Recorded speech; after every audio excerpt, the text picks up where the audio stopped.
For today's little adventure, we're going to be reading The Way Home for Wolf by Rachel Bright. The Way Home for Wolf. A rainbow of lights flickered soft in the night, dusting diamonds of ice in a desert of white. The wild whipping wind, it whistled its tune to a howling of wolves and a shimmering moon. And the loudest "Howoo!" in his echoing song was a wolfing called Wilf.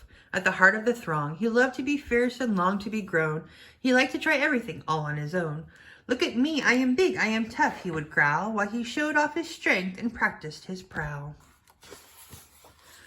One night it was time for the wolves to move on. New folks had moved in, and their shelter was gone. So they left right away to find a new cave. They would have to walk far, and they'd have to be brave. "Let's go," shouted Will, "I am ready to lead." "You're too small," laughed the wolves. "It's an other we need. One day," they advised, "you'll guide from the front." "I suppose," muttered Wilf, with a huff and a grunt. They struggled through snow as high as their flanks, and leapt over rocks as they scaled icy banks. Wilf gave his all to keep pace and keep up, but strong-willed as he was still just a pup.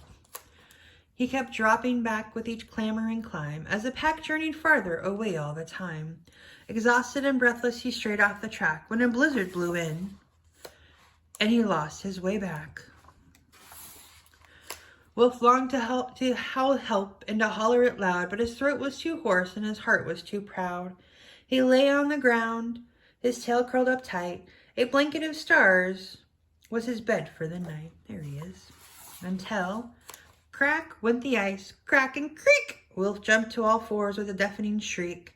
He stuck out the claws on every limb. He had to hold on because wolfings can't swim. Then he fell, rolling and spinning. It felt like the end, but it was just the beginning.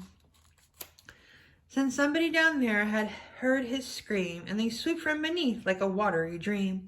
"I'll help you," she called, "just reach for my horn, a majestic and magical sea unicorn." Wolf's pride washed away, and he stretched out a paw as she lifted him gently back onto the shore. "Don't worry," she sung, before dipping her bows. "My friend Mr. Wallace will help you out now."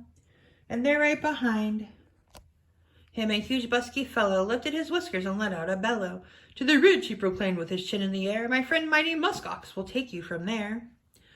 And with the wafings of fish and a very loud snort, their journey was made, and their travel seemed short. And there, sure enough, on the ridge was the ox, who took Wolf as far as his friend, Arctic Fox, who followed his nose through the trees to a goose, who guided him, honking, to this ancient moose. The moose knew these wilds like no other soul. He was steady and true in pursuit of their goal. And as twilight closed in, Moose sang out a call to a fluttering, tiny fluff ball. A bear moth he showed Wolf the rest of the way to the place where the wolfling must wanted to stay. "Thank you," Wolf waved as he rejoined his pack, and the wolves howled with joy, and their wolfling was back. They huddled him in and cuddled him close, and fussed over which wolf had missed him the most. He knew then that when all come together, the darkest of times are easy to weather. So he bowed to the narwhal, oxwall, walrus, and goose, and vowed to the fox and the moth and the moose, if ever I meet one straight off their track, I'll help them along by guiding them back. And true to his word, Wolf is different now, and his word seems much smaller and warmer somehow, since whenever life takes wherever you roam, we're all just a handful of friendships from home. The end.